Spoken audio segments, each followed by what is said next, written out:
कभी शादी करते तो शादी में निकाह पढ़ाया जाता, शादी में निकाह पढ़ाते।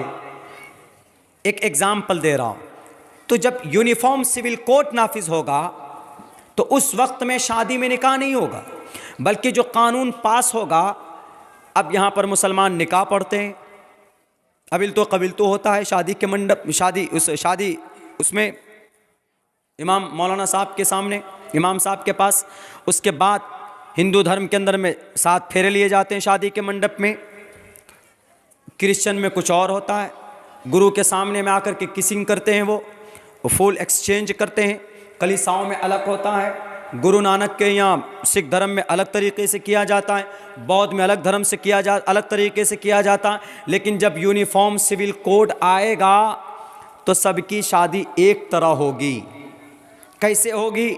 गवर्नमेंट जो फैसला करेगा। अब बताइए, सरकार जो फैसला करेगी वो तो कौन सा तरीके पर अमल करेगी? वो तो वही तरीके पर अमल करेगी ना कि ओम भूर्भुवः स्वाहा, ओम कुरु स्वाहा, ओम मंगलम स्वाहा। वो तो उसी पर कहेगी कि भाई ये शादी के मंडप पर बैठकर सब शादी करो। क्यों? वो लोग वही कुर्सी पर बैठे हुए, वो तो अपने मजहब के मुताबिक कानून बनाएंगे ना, आपके मजहब के मुताबिक तो बनाएंगे नहीं। तो क्रिश्चियन तैयार हो जाएगा ओम मंगलम स्वाहा बोलने के लिए? क्या जैन तैयार हो जाएगा? मुसलमान तैयार हो जाएगा? नहीं, लेकिन कोशिश जारी है।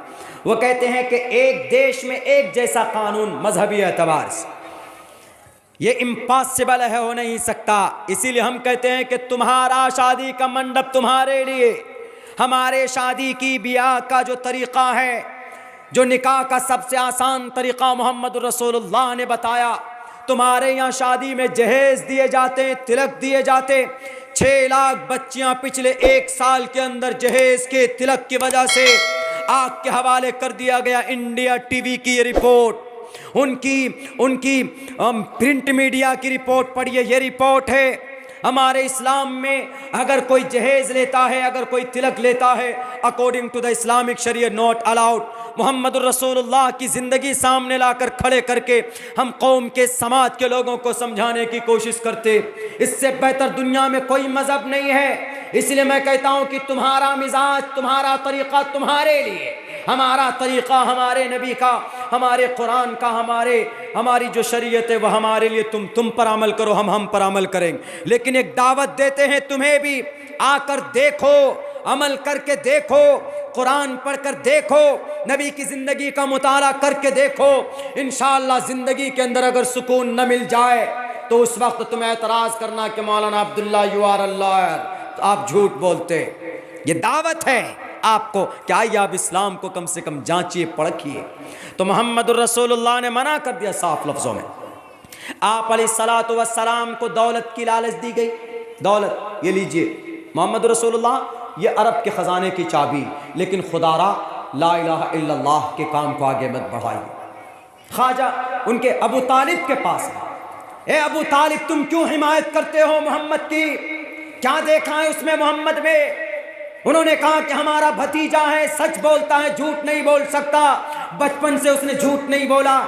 एक मौके पर हजरत अब्बास रजी अल्लाह ताला अन्हु फरमाते हैं, वो इतना हयादार बच्चा है कि बचपन से लेकर जवानी तक, इस वक्त तक मैंने इतना हयादार बच्चा और इतना अमानतदार बच्चा आज तक हमने नहीं देखा।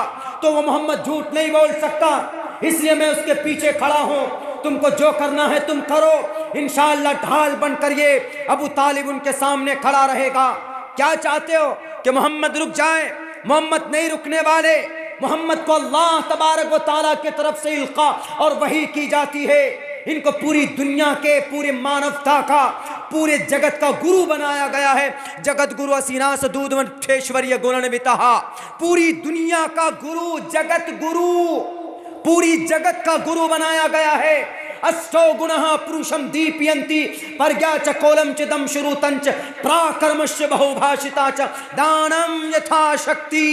दानी थे और बहुत ज्यादा ताकतों के मालिक थे। उनके करीब मत जाना वरना तुम्हारे कलाइयां तोड़ देगा। ये मत समझना कि मोहम्मद खामोश रहते हैं तो बुज़दिल है। मोहम्मद बुज़दिल नहीं है, बल्कि अपनी ताकत के ऊपर ज़ब्त रखता है। अल्लाह तबारक व तआला के तरफ से किसी पर जुल्म करने का उनको ऑर्डर नहीं दिया अल्लाह ने। जगत गुरु कहा गया।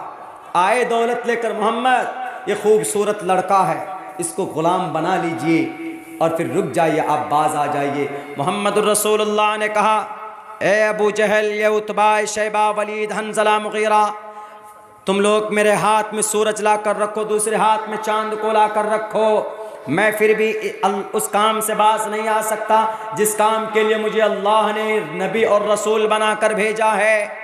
मैं अपनी जिम्मेदारी पूरी करूँगा, अल्लाह की वहदानियत को घर घर तक पहुँचाने की कोशिश करूँगा।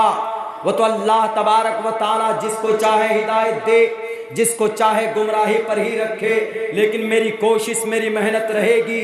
तुम हमें रोक नहीं सकते, तुम हमें डरा नहीं सकते, तुम्हारे दाखतों से, तुम्हारे धमकियों से हम डरने वाले नहीं।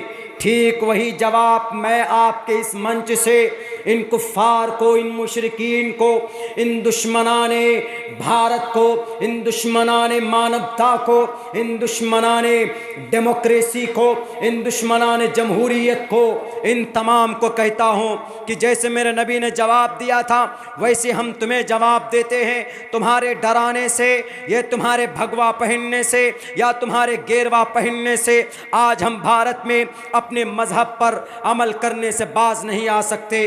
तुम अगर किसी की दाढ़ी पकड़ कर मारोगे तो क्या हम नमाज पढ़ना छोड़ देंगे? क्या हम तुम्हारी टोपी को, तुम हमारी टोपी को उछालोगे तो क्या हम टोपी लगाना छोड़ देंगे? क्या हमारी बेटी की पीछे अगर जय श्री राम का नारा लगाओगे तो क्या हमारी बेटियां हिजाब पहनना छोड़ देंगी?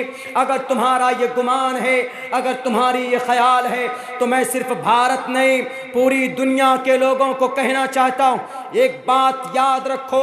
जो जवाब बीबी सुमैया का था, अबू जहल के सामने कहा था कि अबू जहल तुम हमारे जिस्म के एक खून का एक एक कतरा निकाल कर फेंक दो दुनिया में, मैं फिर भी अल्लाह तबारक व ताला के भेजे हुए नबी के फरमान के मुताबिक, मैं उनके फरमान से और उनकी लाई हुई शरीयत से अपना मुंह नहीं मोड़ सकती। तुमको जो करना हो तुम कर लो। क्या तुमको मोहम्मद रसूलुल्लाह सल्लल्लाहु अलैहि वसल्लम की वो वसीयत याद नहीं है?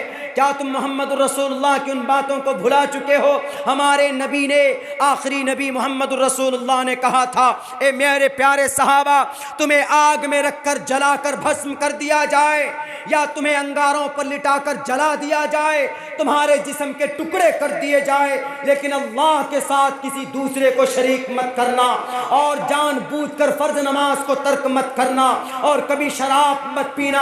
आज मैं वही जवाब देता हूँ कर्नाटका के उन हंजारों को, आज मैं वही जवाब देता हूँ एशिया महाद्वीप के उन धर्म के दुश्मनों को जो हमारे इस्लाम को, कुरान को, शरीयत को, नमाज को, अजान को, मदरसों को, पर्दे को, टोपी को, दाढ़ी को, बहन को, बेटियों को आज भगवा कपड़ा पहनकर डराना चाहते हैं। जो जवाब बीबी सुमैया का था अबू जहल के सामने, तुम्हारे इन करप्ट नेताओं के सामने आज अब्दुल्ला सालिम का भी वही जवाब है। लाख कोशिश कर लो, इस धर्म को नहीं मिटा पाओगे।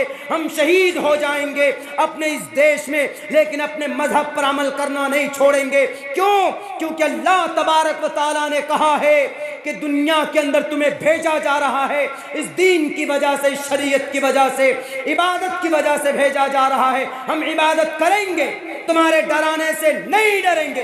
और फिर सुन लो, भारत का संविधान भी हमें कहता है अगर तुम मुसलमान हो, freedom to manage religious affairs, अगर तुम मुसलमान हो तो अजान दे सकते हो। क्यों? क्योंकि भारत के संविधान का आर्टिकल नंबर 26 चीख चीख कर कहता है कि हर मजहब के लोग अपने अपने मजहब पर अमल कर सकते हैं, कोई देश में नहीं रोक सकता किसी को। जो जवाब बीबी सुमैया का था वही जवाब हमारा आज भी है, और हमारा ये जवाब देश के ख़िलाफ़ में नहीं है, देश के ख़िलाफ़ नहीं। अगर हम यहाँ तकरीर कर रहे हैं तो कुछ लोग ये कहेंगे कि मौलाना आप तो धार्मिक हो गए, आप तो देश के विरोधी हो गए।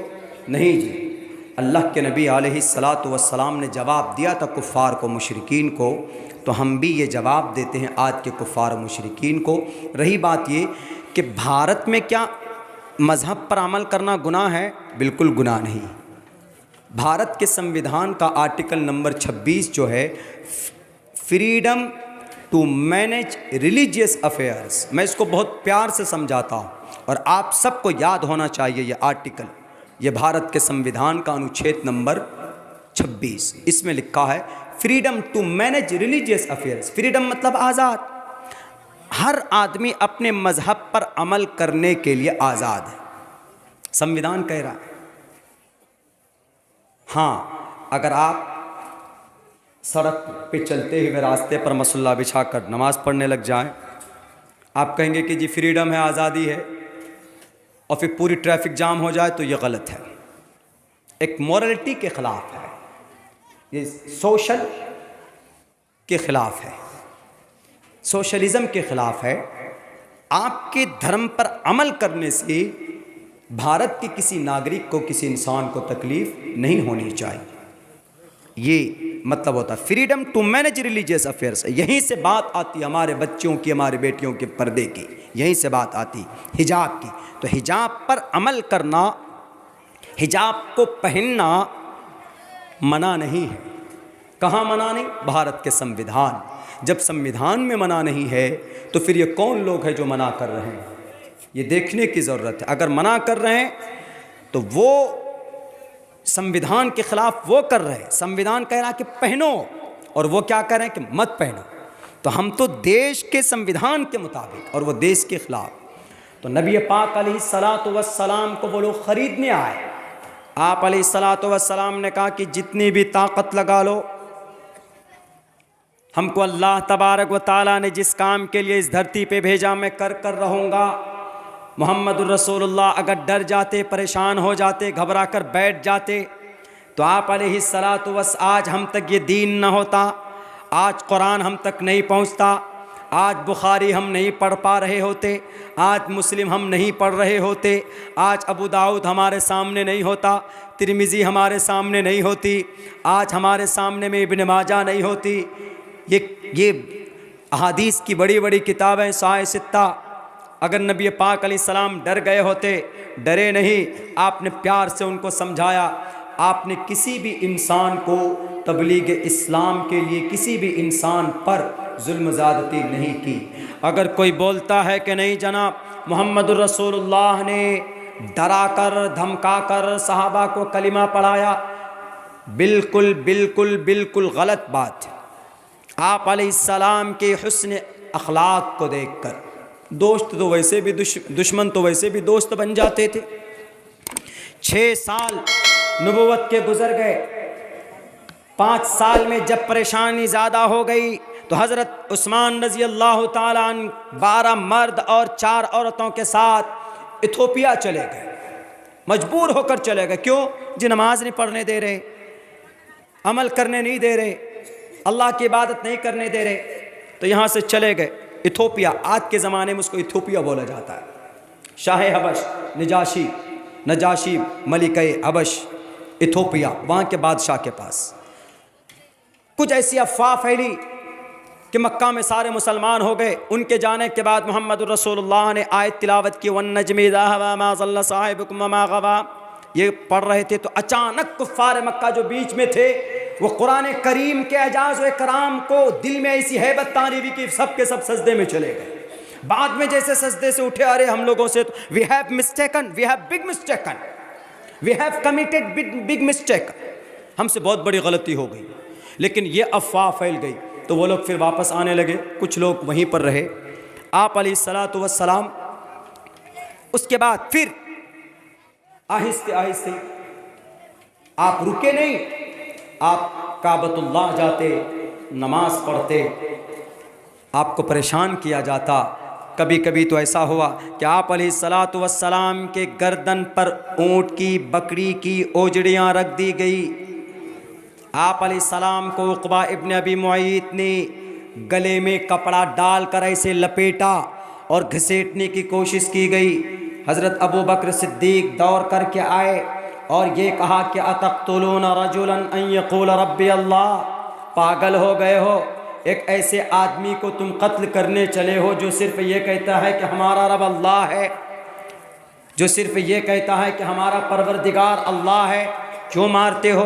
आप अलैहिस्सलाम ने किसी से हाथापाई नहीं की। याद होगा हज़रत हमज़ा रज़ी अल्लाह ताला अन्हु इस्लाम क्यों लाए। आपको याद होना चाहिए कि कोहे सफ़ा पहाड़ी के पास मोहम्मदुर रसूलुल्लाह थे।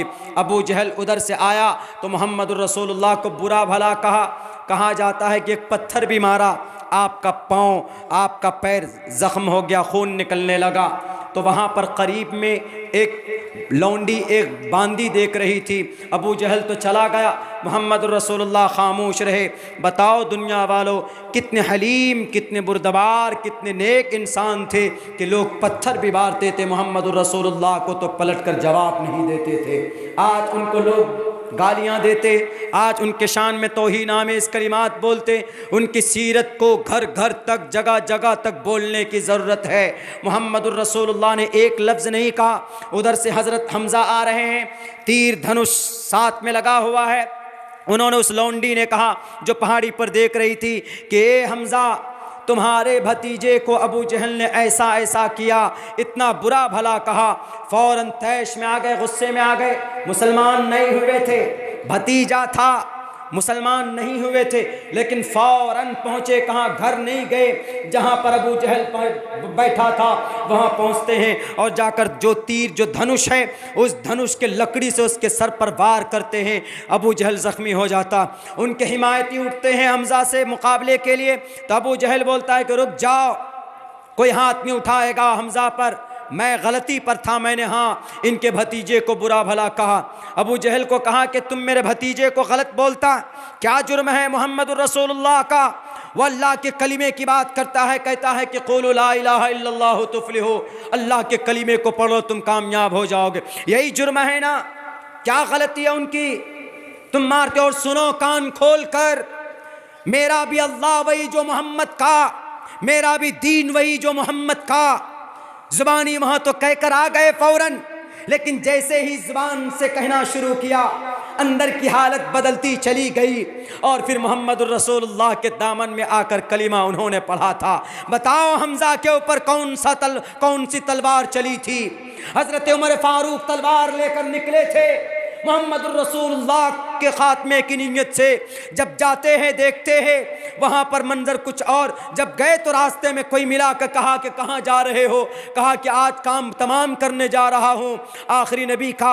उन्होंने कहा कि पहले घर पे जाकर देख लो कि जिस मैसेज को तुम मिटाना चाहते हो उस मैसेज की तबलीग व तालीम तुम्हारे घर के अंदर मौजूद है।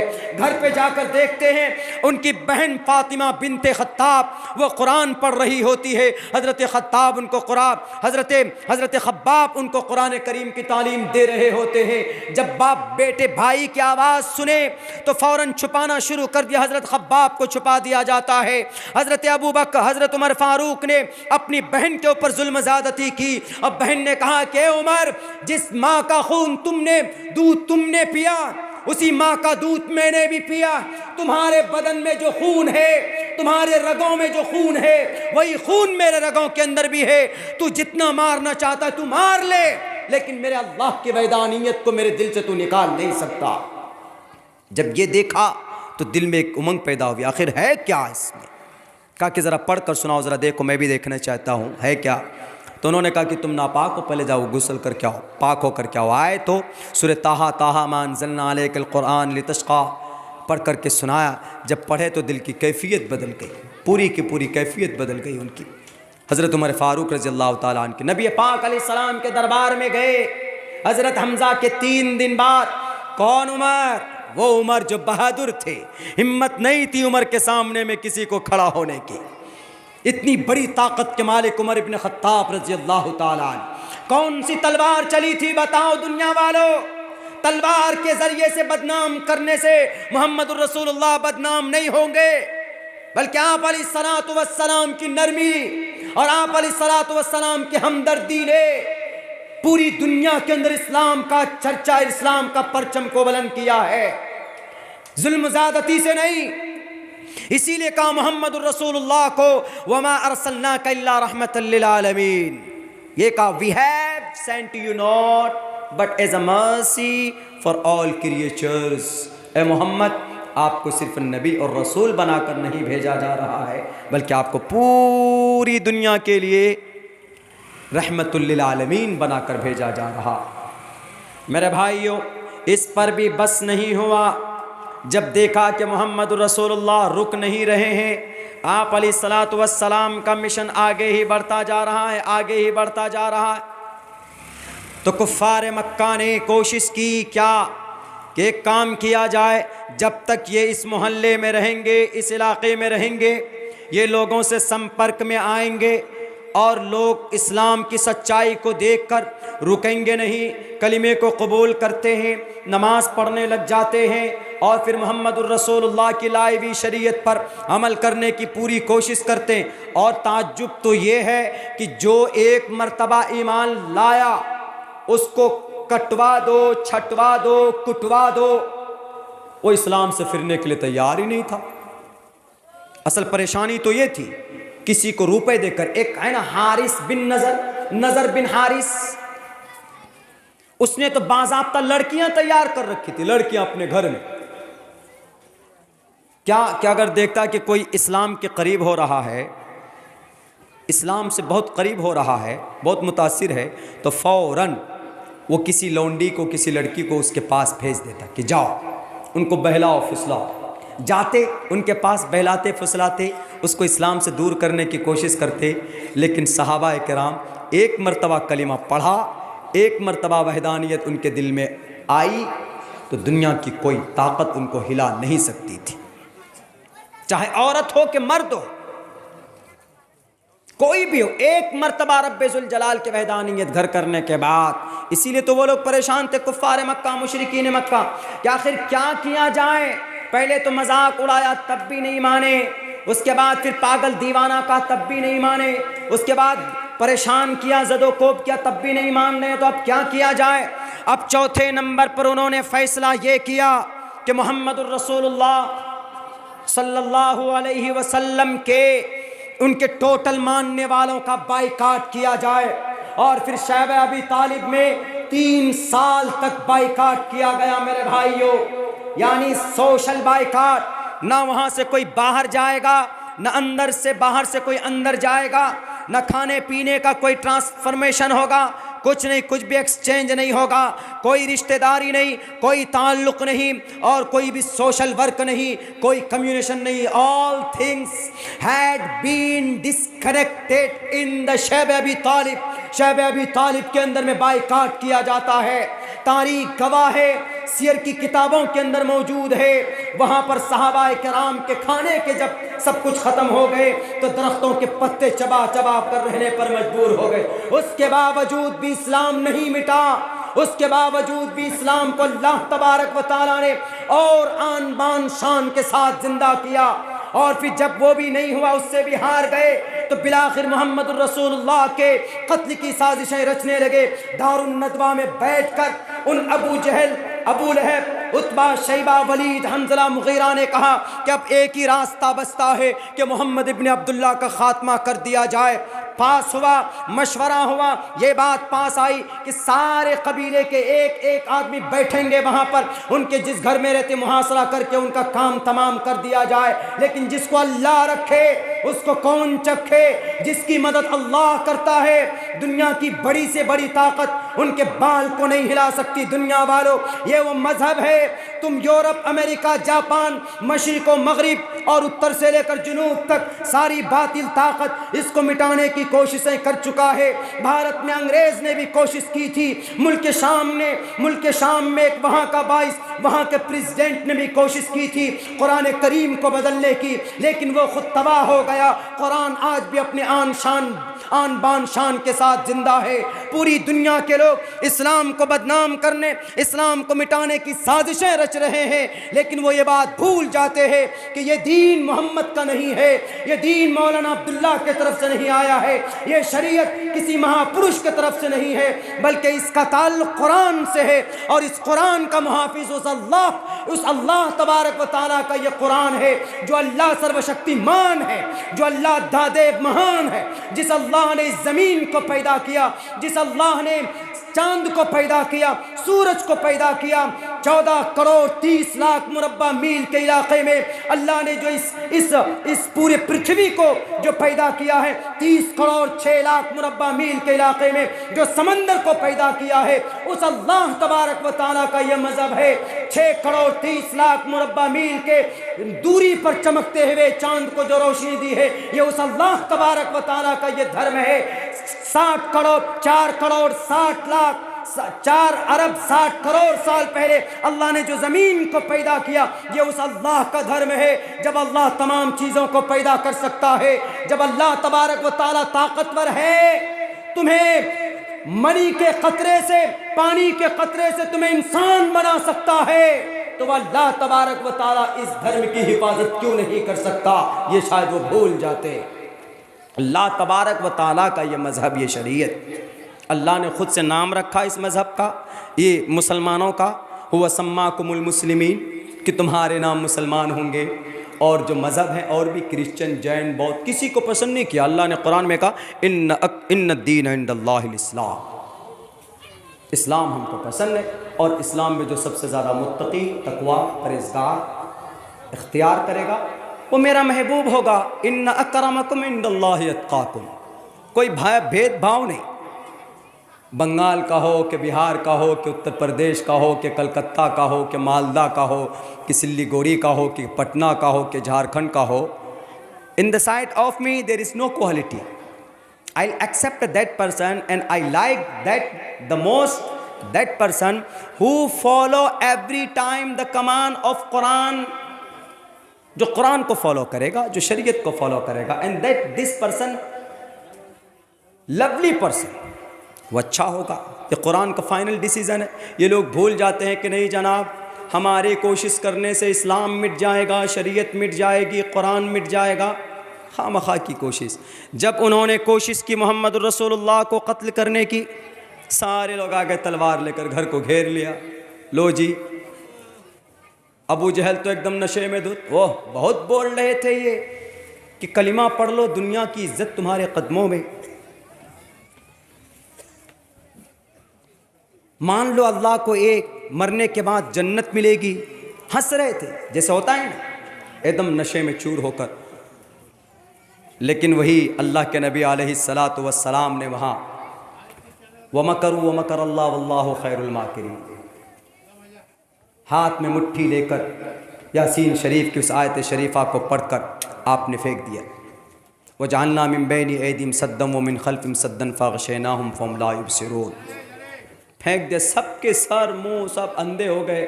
बड़ी आसानी के साथ मोहम्मद रसूलुल्लाह निकल के मदीनतुल मुनव्वरा पहुँचे। जाकर गारे सौर में 3 रोज़ तक रहे। जब उन्होंने देखा, किसी ने कहा क्या रे किस लिए खड़ा? कहा ऐसे ऐसे। कहा कि वो तो गए। कहा कि बखुदा हमने नहीं देखा, कैसे निकल कर गए? कह रहे नहीं, वो देखो, वो जो चादर है जिस पर डेली ओढ़कर सोते हैं, वो चादर तो वहाँ नीचे लेटे हुए, वहाँ जाकर देखते हैं तो हज़रत अली लेटे हुए। उन्होंने देख करके सबके तोते उड़ गए जी। सब देखने लगे क्या हो गया है। वही ताकत आज हो रही, मोहम्मद रसूलुल्लाह नहीं, उनकी शरीयत को मिटाने की साजिशें हो रही, कोर्ट के ज़रिए से साजिश हो रही। इंशाअल्लाह तुम कोर्ट के ज़रिए से फ़ैसला करो और फ़ैसला हमारे हक़ में आएगा। क्यों? क्योंकि हम हक़ पर हैं। आया था फ़ैसला, कोर्ट के फ़ैसला था ना वो केरला हाई कोर्ट का। केरला हाई कोर्ट ने सन 2016 में फ़ातिमा बशीर को मना कर दिया था। क्या CBSE बोर्ड ने मना कर दिया?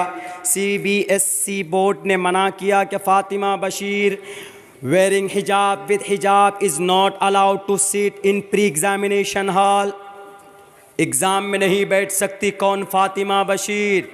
किसने कहा ये चैलेंज किया उसने, CBSE बोर्ड ने। बहुत मजबूत बोर्ड है, तकरीबन 28,000 स्कूल इसके अंडर में है, 1929 से चल रहा है और फिर इंडियन मिनिस्ट्री के अंदर है।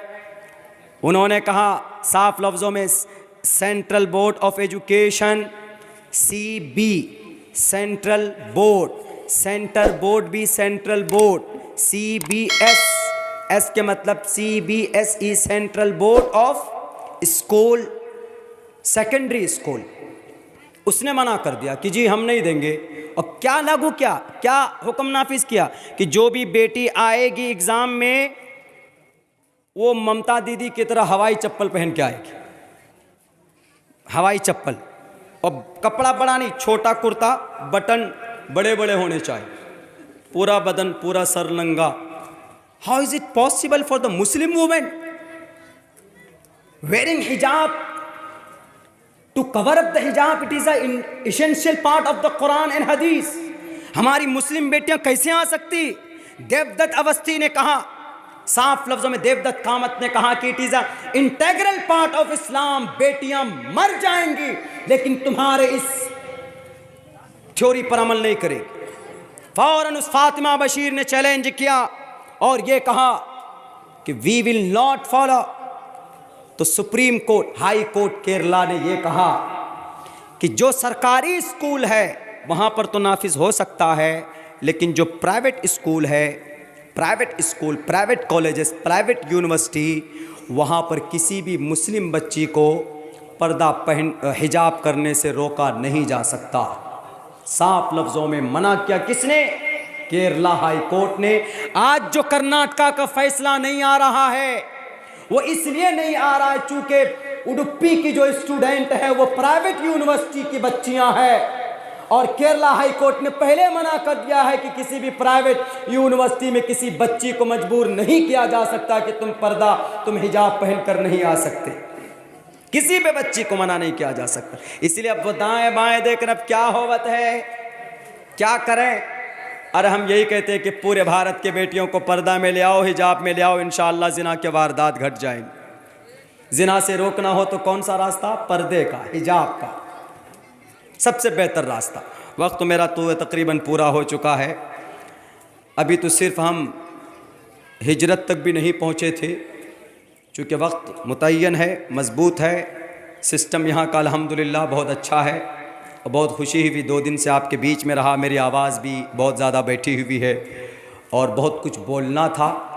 ये इंशाअल्लाह आइंदा कभी होगा मुक़द्दर में यहाँ आना तो कम्प्लीटली बात रखेंगे। अभी हमारे शेख मोहतरम आपके सामने आए हुए हैं, इनकी बातें सुननी है, फिर आपके महबूब मुक़र्रिर शेख